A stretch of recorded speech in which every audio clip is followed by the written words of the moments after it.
Ассалаумағалейкум достар, сіздермен бірге мен мистер Бейбіт. Достар, бүгін біз қорқынышты видео көретін боламыз. Достар, осы видеоға лайк басып арнаға тіркеліп кетіңіздер. Достар, жалпы мына қорқынышты оқиға деген канал. Не достар, міне осының каналына былайынан тіркеліп, жазылып, осы колокольчикті басып кетеміз. Достар, маған да дәл сөйтіп басып жазып кетіңіздер. Достар, комментарий жазып кетіңіздер. Бұл қазақ. Ал кеттік, видеомызды бастай берейік. Біздің мектептен қорқатын еш нәрсе жоқ. Кәдімгі мектеп. Сыртынан қарағанда қараусыз ғимаратқа ұқсайтын болмаса. Күндердің бірінде мен достарыммен кинотеатрдан келе жаттым.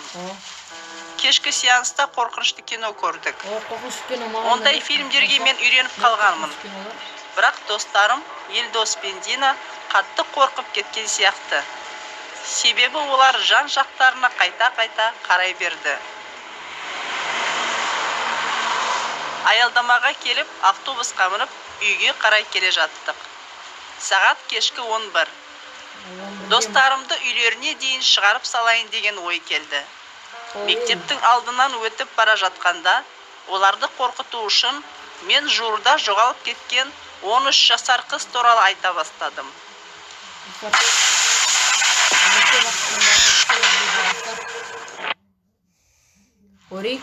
Қыздың әке-шешесі ішімдікке салынып кеткен соң, ол үйден қашып кеткен деген әңгіме естігенмін.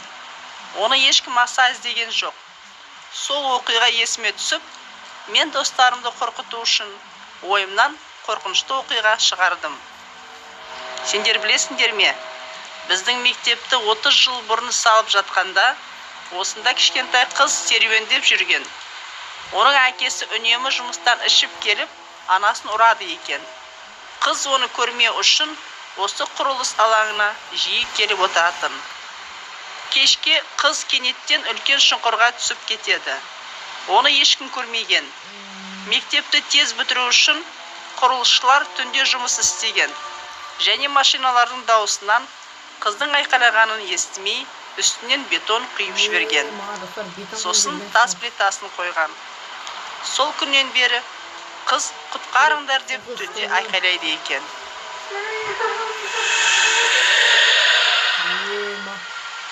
Жетер, тоқтат әңгімеңді, деп Елдос дірілген даусымен айқайлап жіберді. Неге қорқасыңдар?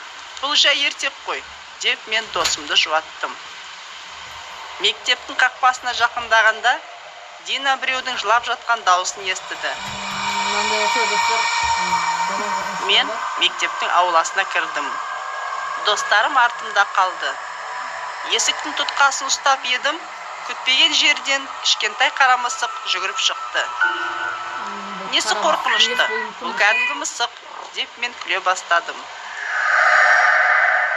Бір кезде подвалдан бір түрлі дыбыстар шықты. Біз үшеумізде селк ете түстік. Бірақ мен өзімді тез қолыма алдым. Подвалда не болып жатқанын білгім келді.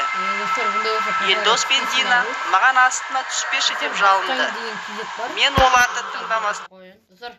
Бақытжан деген кезет бар, ол қорқынышты видеолар және де ең қауіпті нәрселер түсіретін болады. Ол, соның каналына кіріп, тіркеліп жазылып кетіңіздер, достар. Бақытжан деген кезет. Жалпы ол қорқынышты духтар шақырады, заброшенныйге барады. Клоун сондалар шақыратын болады, достар. Каналына кіріп тіркеліп кетіңіздер. Тепкішекпен подвалға түстім. Басқа амалдары қалмаған соң, олар да менімен жүрді.